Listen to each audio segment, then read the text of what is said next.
In America, more than 14,000 land boundary violation lawsuits are filed every year. Most are between neighbors. I became part of this statistic too, but a bit differently. I'm 74 years old and I've been living in the same house for 40 years. My new neighbor Damien is a young, wealthy, arrogant businessman, and thinking the old man won't understand, he stole 20 meters of my land. For 8 months he built a pool, tennis court, and barbecue area on that land. He spent $500,000. But there was one thing he didn't know. I'm a retired real estate lawyer, and I was setting a trap for him. My name is Andrey Momo. I'm 74 years old and I live in Maple Grove, a beautiful neighborhood 20 kilometers outside of Portland. My house isn't big, but the yard is spacious, 20,000 square meters. My wife Cordelia and I bought this house in 1975. Back then we were a young couple. I had just become a real estate lawyer. She was a teacher. Cordelia died 5 years ago, cancer. After her, the house became quiet. We had no children, no close relatives. Just me, my house, and my garden remained. Every morning I watch the roses Cordelia planted from the window. Every evening I sit on the porch reading books. Before retiring, I worked as a real estate lawyer for 45 years. I was a partner at the biggest law firm in Portland. I've seen thousands of land cases, boundary violations, title disputes, real estate fraud. I know it all. But now I'm retired. A quiet, lonely old man. Or so Damien thought. Damien Crow moved to the adjacent lot 8 months ago, the 3,000 square meter plot next to my house. It had been empty for many years. The owner lived in another state and didn't want to sell, but last year he finally sold it to Damien. The day I first saw Damien, he arrived in his bright red Tesla, in his 30s, in a suit, self-confident, arrogant. The construction crew followed. Trucks, machinery, materials. He came to my door that day. He had a bottle of wine in his hand. "Hello, neighbor," he said with a wide smile. "I'm Damien Crow. I bought the lot next door. I hope we'll be good neighbors." "Welcome, son," I said. "I'm Andrey Momo. You have such a beautiful garden, Mr. Momo," he said, looking around. But there was something in his eyes, an evaluating look. "Very spacious. Do you live alone?" "Yes," I said. "My wife died. I'm alone now." "I'm sorry," he said, but his voice wasn't sincere. "It must be hard to manage such a big house and yard by yourself." "I manage," I said calmly. He left that day, but I didn't forget that look in his eyes. That look that said, this old man is weak, alone, and probably won't understand. 2 weeks later, it began. The construction crew arrived. Excavators, diggers. They were working on Damien's lot. They were going to build a luxury villa. On the third day, I noticed the boundary stones standing next to the old oak tree at the end of my garden. They had shifted. In Maple Grove, all property boundaries are marked with old granite stones. The town placed these stones in the 1950s, heavy, 50-kilogram stones. They don't just move, but my stones had shifted 20 meters inward, toward my land. So now 20 meters of my land appeared to be included in Damien's lot. When I realized it at that moment, I had several options. Option 1, go immediately. Tell him, "Damien, the stones are in the wrong place. Fix it." Option 2, call the police. File a complaint. Option 3, hire a lawyer. File a lawsuit immediately. But I did none of these, because as someone who has worked in real estate lawsuits for 45 years, I learned one thing: the best revenge is taken with patience. That night, I went to my home office. I took out my old files. I had been keeping all the documents for this house since 1975. Title deed, land survey maps, town official records, photographs. I spread them all on the table. I showed the location of the boundary stones on the original 1950 map. Then I found the professional land survey report we had done when we bought the house in 1975. But now they were 25 meters south. I smiled.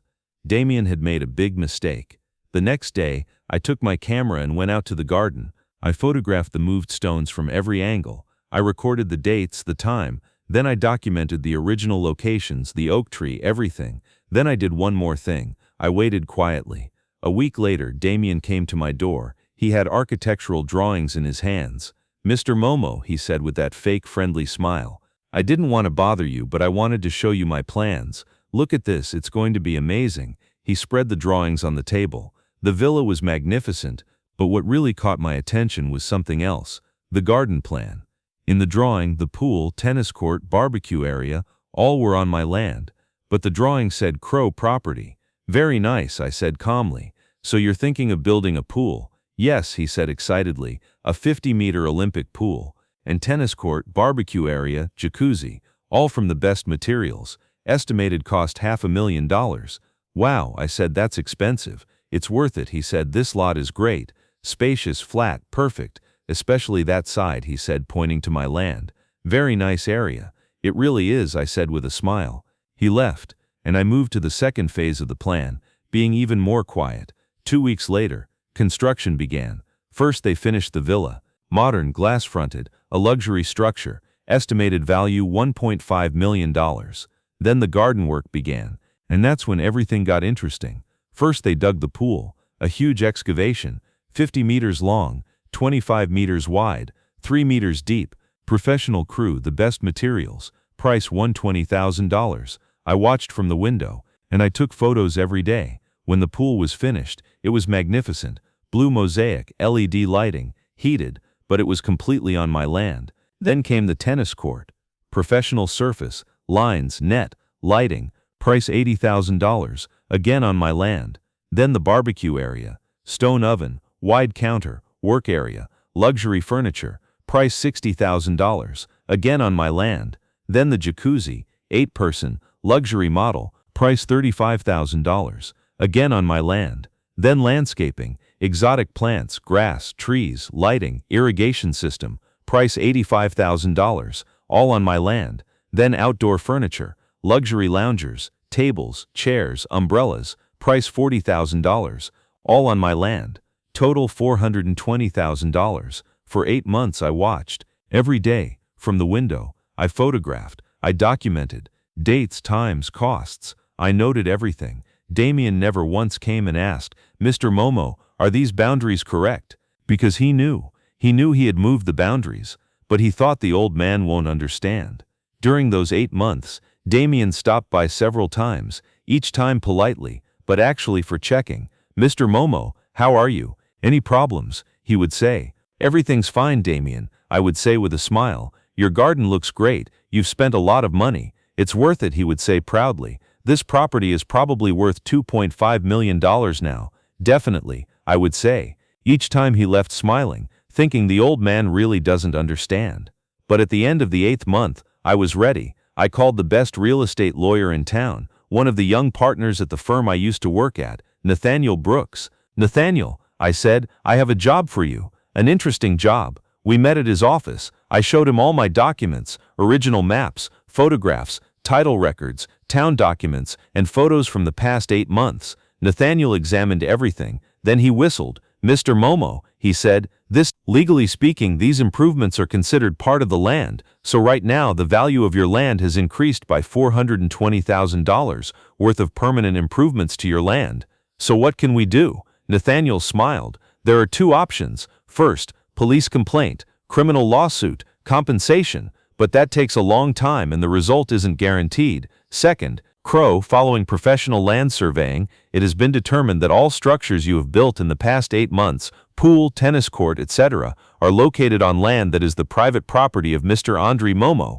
In light of all the evidence and documents regarding this land violation, you have 2 options. 1. Purchase the said land at its market value of $2,500,000, or 2. Legal proceedings will be initiated and all structures will be removed. What do you think?" I smiled. For the first time in 8 months, I really smiled. "Perfect," I said. "Prepare the letter." 3 days later, Nathaniel sent the letter to Damien. By special courier, signature required. That same evening, there was a knock at my door, violently. When I opened the door, Damien was there. His face was red, the letter in his hand. He was trembling. "What does this mean?" he shouted. "Good evening, Damien," I said calmly. "Is there a problem?" "A problem? What does this letter mean? $2.5 million? Land violation? What are you saying?" "Ah," I said, as if I was just remembering. "Yes, my real estate lawyer Nathaniel sent that letter. It's an accurate letter. All the improvements you've made in the past 8 months, pool, tennis court, barbecue, jacuzzi, landscaping, they're all on my land." "What?" Damien's face went pale. No. The boundary stones are there. I built on my own lot." Ah, the boundary stones, I said thoughtfully. The stones? Those are stones that were moved from their place 8 months ago, Damien. Do you know where the original locations are? 5 meters south of the oak tree. But you moved them 25 meters south. I didn't move them, he said, but his voice was trembling. Really? I picked up a file. Here are all the official maps since 1950. Here's the professional land survey report taken in 1975. Here are the updated reports the town sent every 10 years. In all of them, the stones are in the same place, 5 meters south of the oak tree. Damien looked at the file. His hands were shaking. And here are photos from the past 8 months, I said, taking out another folder. Every day. Date stamped. Photos showing how your crew worked on my land. Every structure, every stage documented. Damien staggered backward. I didn't know.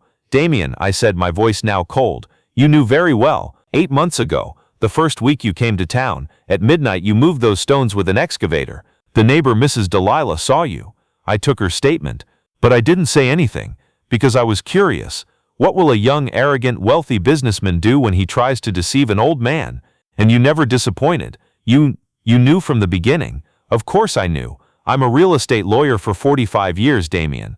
You really thought I was stupid, didn't you? Damien's knees trembled. He sat down on the porch steps, buried his head in his hands. How much he want? Excuse me. How much do you want? The money? He raised his head. His eyes were wet. Please, I don't have $2.5 million.